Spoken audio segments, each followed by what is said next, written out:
اماں ایک گھر میں ملازمہ تھی، میں بھی اماں کے ساتھ چلی جاتی۔ مالکن کا بیٹا بری نظر کا مالک تھا۔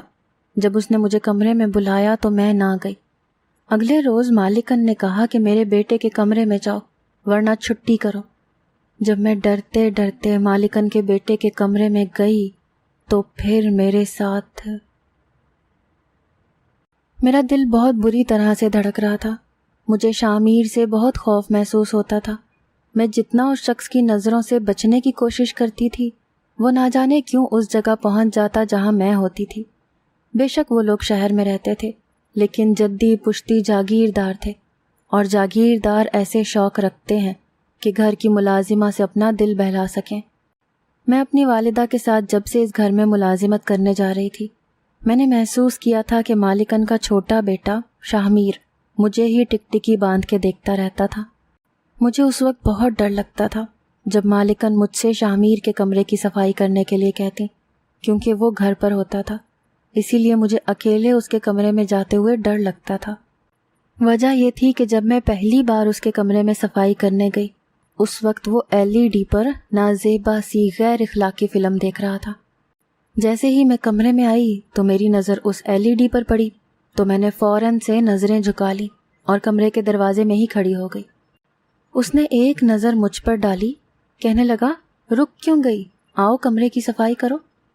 مجھے لگا تھا کہ میری موجودگی کی وجہ سے وہ TV بند کر دے گا یا چینل بدل دے گا، لیکن مجھے حیرت ہوئی کہ میرے اندر آتے ہی اس نے والیوم کچھ اور اونچا کیا تھا۔ میری عمر اس وقت بمشکل 16 سال تھی اور شامیر بھی 18 سال کا ہی ہوگا۔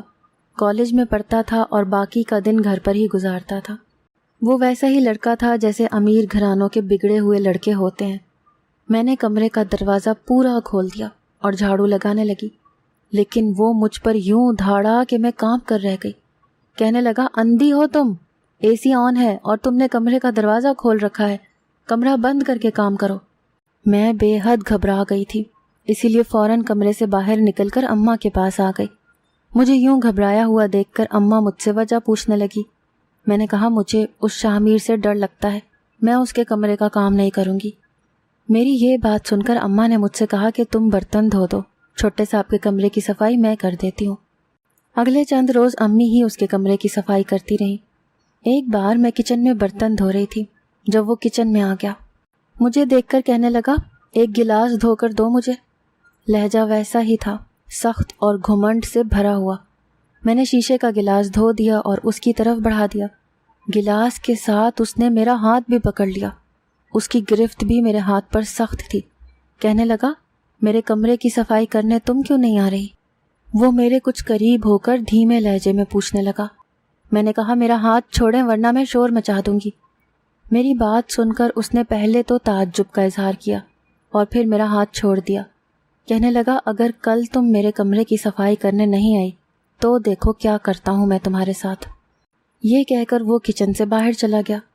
پتہ نہیں اس لڑکے کو مجھ سے کیا مسئلہ تھا، کیوں میرے پیچھے پڑا تھا۔ میں اگلے روز بھی اس کے کمرے میں نہ گئی، لیکن میں نہیں جانتی تھی کہ میرا انکار مجھے کتنا مہنگا پڑ سکتا ہے۔ میں برتن دھو رہی تھی، مجھے اماں کے چلانے کی آواز آئی۔ میں بھاگی دوڑی کچن سے باہر نکلی۔ میری اماں سیڑھیوں کے نیچے بے ہوش پڑی تھی، شاید وہ سیڑھیوں سے گر گئی تھی۔ میری تو چیخیں نکل گئیں۔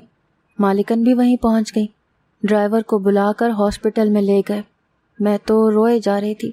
میری ماں کے پاؤں کی ہڈی ٹوٹ گئی تھی، وہ چلنے پھرنے سے قاصر تھیں۔ مالکن نے ہاسپٹل کا سارا خرچہ اٹھایا تھا۔ اماں گھر پر بیٹھ گئی تھیں۔ 2 دن تو میں بھی کام پر نہیں گئی۔ تیسرے دن اماں مجھ سے کہنے لگیں کہ مالکن کے ہم پر بہت احسانات ہیں، اسی لیے تم کام پر چلی جاؤ۔ بات تو اماں کی بھی ٹھیک تھی۔ انہوں نے اماں کو بند مٹھی میں کئی ہزار کے نوٹ دیے تھے تاکہ مشکل پیش نہ آئے۔ میں تیسرے دن کام پر چلی گئی۔ مالکن نے مجھ سے کہا کہ کام کرنے کے بعد گھر جانے سے پہلے پکا ہوا کھانا بھی گھر لے جانا، اور کسی بھی چیز کی ضرورت ہو تو مجھے بتانا۔ میں نے اس بات میں سر ہلا دیا۔ میں جھاڑو لگانے لگی۔ جب شاہمیر کے کمرے میں گئی تو وہ کمرہ خالی تھا۔ میں نے شکر ادا کیا۔ میں نے سوچا اس کے آنے سے پہلے کمرے کی صفائی کر دوں، اسی لیے میں نے جھاڑو ایک طرف رکھا اور اس کے بیڈ کی چادر ٹھیک کرنے لگی۔ لیکن جیسے ہی میں نے تکیہ اٹھایا جو کچھ مجھے تکیے کے نیچے نظر آیا وہ دیکھ کر میں بری طرح سے گھبرائی۔ اس سے پہلے کہ میں تکیہ واپس رکھتی کسی نے مجھے بازو سے پکڑ کر کھینچا تھا۔ میں اس افتاد کے لیے تیار نہ تھی، اسی لیے شاہ میر کے سینے سے جا ٹکرائی۔ ایک دم ہی میں نے خود کو سنبھالا اور پیچھے ہٹ گئی۔ وہ میرا بازو چھوڑ چکا تھا۔ کہنے لگا، بہت شوق ہے تمہیں میری جاسوسی کرنے کا۔ میں بری طرح گھبرا گئی، نفی میں سر ہلانے لگی۔ میں نے کہا کہ میں تو بس چادر ٹھیک کر رہی تھی، مجھے نہیں پتا تھا کہ… میری بات یہیں تک پہنچی تھی کہ اس نے میرے منہ پر ہاتھ رکھ کر مجھے مزید بولنے سے روکا۔ کہنے لگا، جو کچھ تم نے دیکھا ہے، اگر تم نے میری ماں کو بھنک بھی پڑنے دی تو یاد رکھنا بہت پچھتاؤ گی۔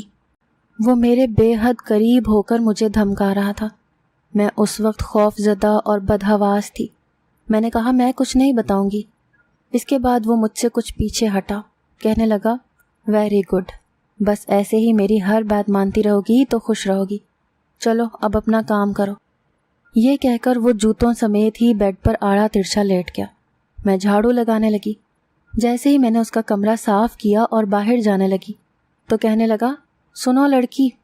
اس کی پکار پر میرے قدم دروازے کے پاس ہی رک گئے۔ ایسا کرو، میرے جوتے اتارو۔ یہ سن کر مجھے حیرت ہوئی۔ میں اس کی غلام تو نہ تھی جو جوتے اتارتی۔ میں وہیں کھڑی رہی۔ اس نے پلٹ کر میری طرف دیکھا۔ وہی مغرور اور متکبرانہ انداز تھا۔ کہنے لگا، سنائی نہیں دیتا تمہیں؟ میں نے کہا ہے میرے جوتے اتارو۔ حکمیہ انداز تھا۔ میں اس شخص سے کوئی بحث نہیں کرنا چاہتی تھی، اسی لیے اس کے پاس آ کر اس کے جوتے اتارنے لگی۔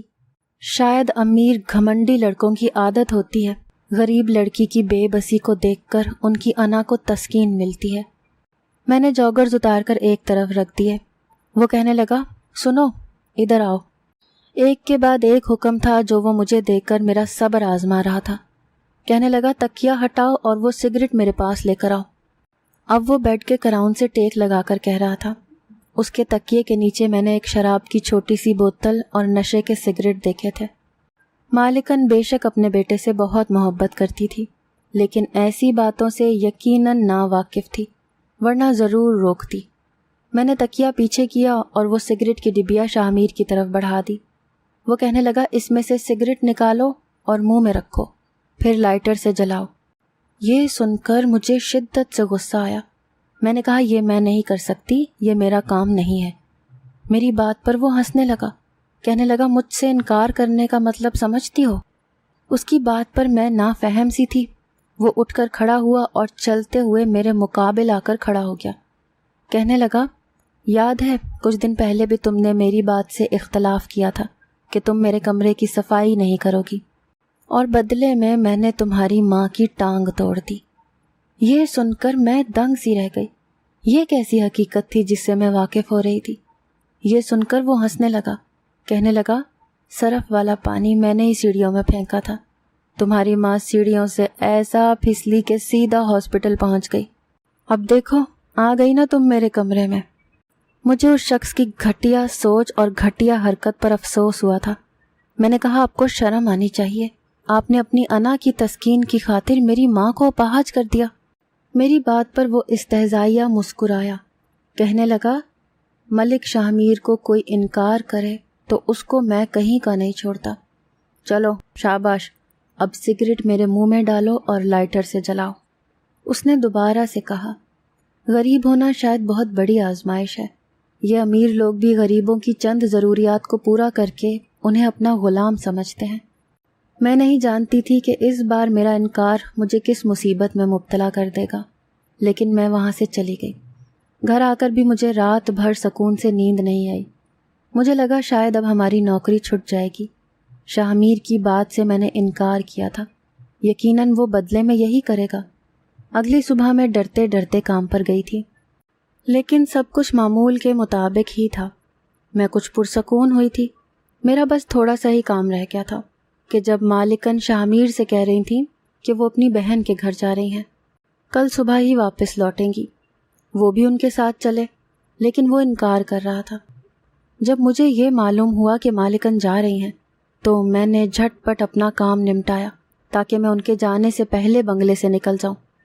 میرا کام بھی تقریباً ختم ہو چکا تھا۔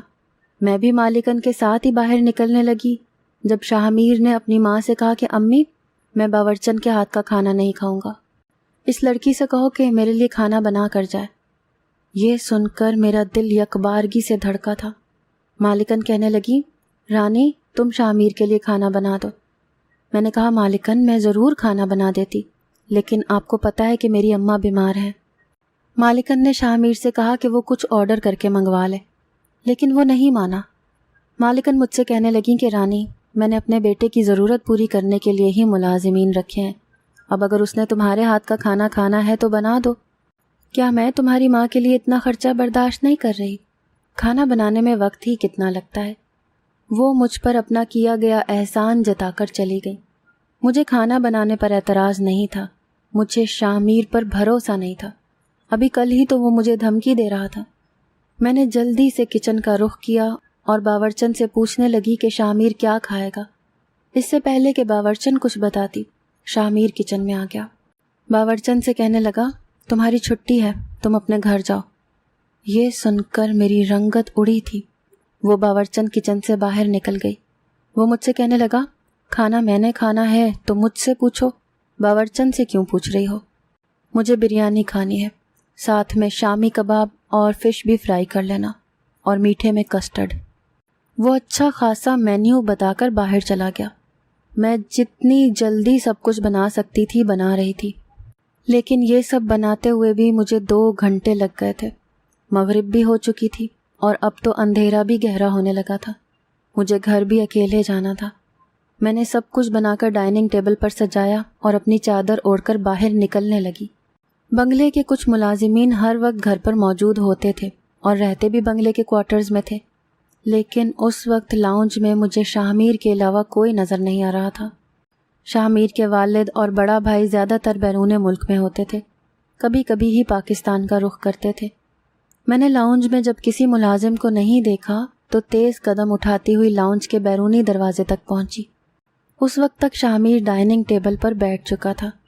جیسے ہی میں نے لاؤنج کا دروازہ کھولا، دروازہ لاک تھا۔ میں نے دروازہ کھولنے کی بہت کوشش کی، لیکن اسے شاید چابی سے لاک کیا گیا تھا۔ میں نے پلٹ کر ڈائننگ ٹیبل پر بیٹھے شاہ میر کی طرف دیکھا تو وہ بڑے مزے سے اپنی پلیٹ میں بریانی ڈال کر کھا رہا تھا۔ میں سمجھ گئی کہ یہ سب شاہ میر نے ہی کیا ہے۔ اس وقت اس بنگلے کے اندرونی حصے میں صرف میں تھی یا پھر شاہ میر۔ لاؤنج کے علاوہ اور کوئی دروازہ ایسا نہ تھا جہاں سے میں وہاں سے باہر نکل سکتی۔ میری بے بسی کا یہ عالم تھا کہ میں رونے لگی۔ میں نے دروازہ کھٹکھٹانا شروع کر دیا کہ شاید کوئی دروازہ کھول دے، لیکن وہ بے حس شخص بڑے اطمینان سے بریانی کھا رہا تھا۔ میں رو رہی تھی، بار بار دروازہ بجا رہی تھی۔ مجھے دیکھ کر کہنے لگا، میں نے سارے ملازمین کو آج رات کی چھٹی دے دی ہے۔ رانی، میرے علاوہ تمہاری پکار سننے والا آج کوئی نہیں ہے، اس لیے تم جتنا چاہے چلا سکتی ہو۔ یہ کہہ کر وہ بریانی کے ساتھ ساتھ کباب بھی کھانے لگا۔ میں اس کے پاس آ گئی۔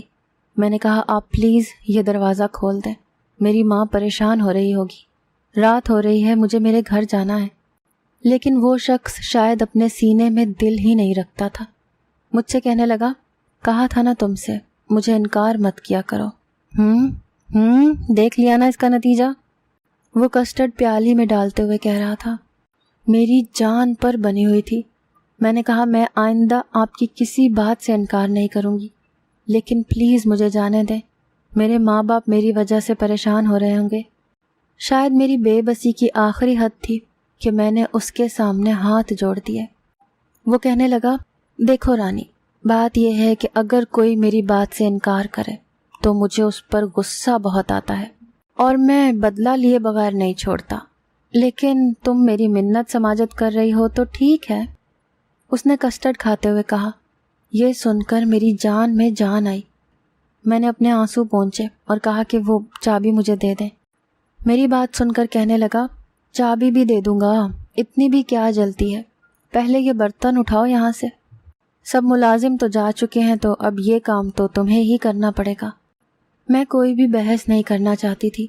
میں نے گھڑی کی طرف دیکھا، 8:30 بج رہے تھے۔ میں رونے لگی، جلدی سے سب کچھ اٹھایا، سمیٹا، برتن دھوئے۔ اور جب کچن سے باہر آئی تو شاہمیر لاؤنج میں نہیں تھا۔ اس کے کمرے کی لائٹ آن تھی۔ میرا جی چاہا پھوٹ پھوٹ کر رو دوں۔ میں اس وقت اس کے کمرے میں نہیں جانا چاہتی تھی، لیکن مجھے چابی لینی تھی جو اس بے حس شخص کے پاس تھی۔ میں اس کے کمرے کے باہر ہی کھڑی رہی، کمرے پر دستک دی۔ وہ کہنے لگا، دروازہ کھلا ہے، اندر آ جاؤ۔ میں نے ذرا سا دروازہ کھولا، وہ بیڈ پر ٹیک لگائے بیٹھا تھا۔ میں نے دروازے پر کھڑے ہو کر کہا کہ مجھے لاؤنج کی چابی دے دیں، 10 بجنے والے ہیں، خدا کے لیے مجھے جانے دیں۔ میری بات سن کر وہ کہنے لگا، ہاں تو میں نے کب روکا ہے رانی، جاؤ، لیکن پہلے وہ سگریٹ تو مجھے لا دو۔ وہ میری بے بسی کا پورا فائدہ اٹھا رہا تھا۔ میں کمرے میں آئی، سامنے سائڈ ٹیبل کے اوپر ہی سگریٹ اور لائٹر پڑا تھا، ساتھ ہی ایک کانچ کا گلاس بھی تھا۔ میں نے سگریٹ اور لائٹر لیا اور اس شخص کے پاس آ گئی۔ اس نے اشارے سے مجھے کہا کہ میں سگریٹ اس کے منہ میں رکھوں۔ میرے ہاتھ بری طرح سے کپکپا رہے تھے۔ میں سگریٹ اس کے منہ میں رکھ کر جلایا۔ سگریٹ کا ایک کش لے کر اس نے دھواں میرے منہ پر اڑایا تھا۔ کہنے لگا، اب میرے روم فریج سے شراب نکالو اور گلاس میں ڈالو۔ اس کی یہ بات سن کر میں وہیں کھڑی رہی۔ کہنے لگا، رانی 10 بج رہے ہیں، تم جتنی دیر کرو گی لوگ انگلیاں تم ہی پر اٹھائیں گے، چلو جلدی کرو۔ مسلسل رونے سے میری ہچکی بند گئی تھی، لیکن اس شخص کے سینے میں جیسے دل ہی نہیں تھا۔ میں نے اس کے کمرے میں رکھے روم فریج میں سے شراب کی بوتل نکالی اور اس کے پاس رکھے گلاس میں ڈال دی۔ اسی وقت وہ مجھے بازو سے پکڑ کر اپنی جانب کھینچ چکا تھا۔ میری سسکیاں اس کمرے میں گونجتی رہیں، لیکن سننے والا کوئی نہ تھا۔ رات کے 3 بجے اس شخص نے مجھے لاؤنج کی چابی دی تھی، میرا سب کچھ برباد کرنے کے بعد۔ مجھ سے کہنے لگا، ابھی بھی رات کی سیاہی باقی ہے رانی، جلدی سے اپنے گھر چلی جاؤ، کسی کو پتہ نہیں چلے گا کہ تمہارے ساتھ کیا ہوا ہے۔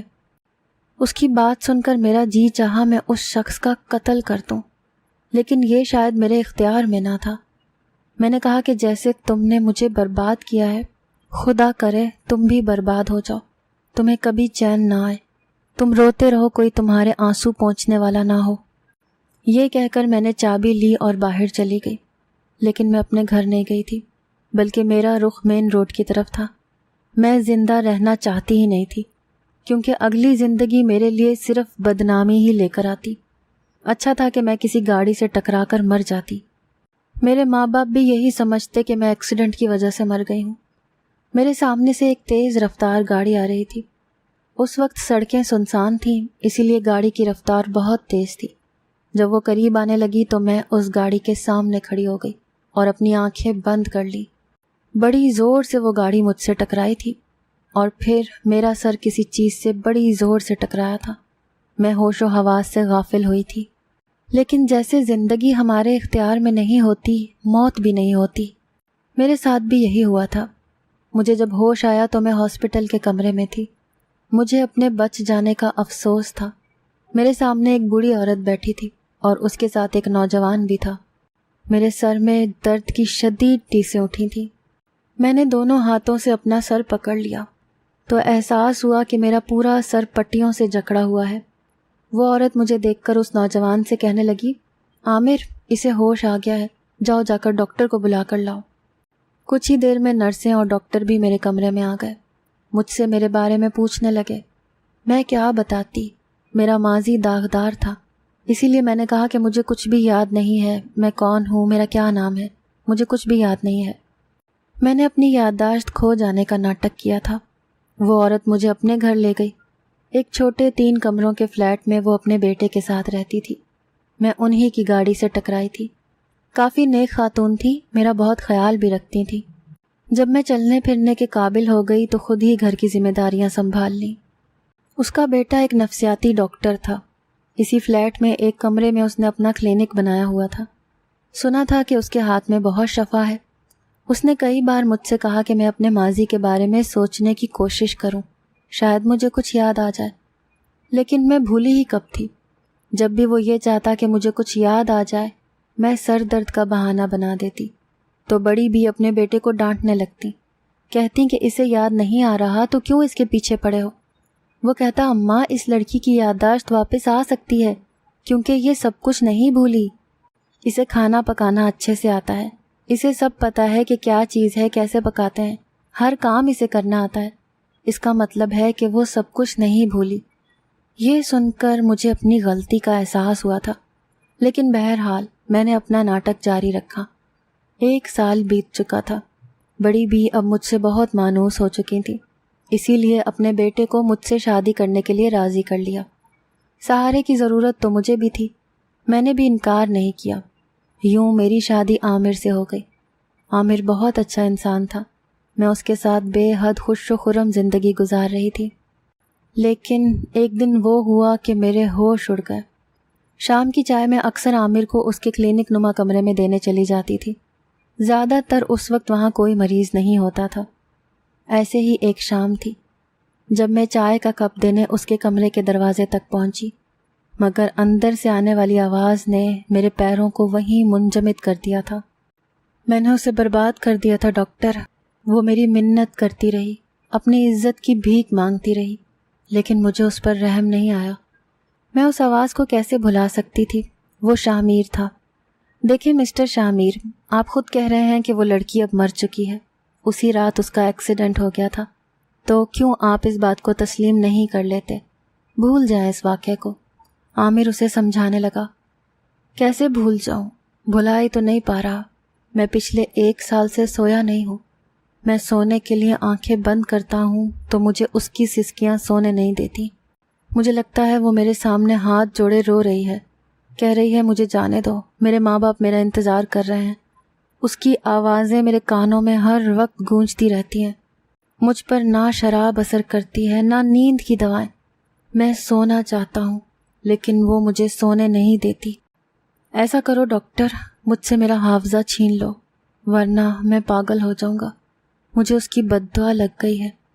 کاش کہ وہ کہیں مجھے مل جائے تو میں ہاتھ جوڑ کر اس سے معافی مانگ لوں، اس سے کہوں کہ وہ جو چاہے مجھ سے بدلہ لے لے، لیکن مجھے اپنی بد دعا سے آزاد کر دے۔ میں سونا چاہتا ہوں ڈاکٹر، میں پچھلے 1 سال سے نہیں سویا۔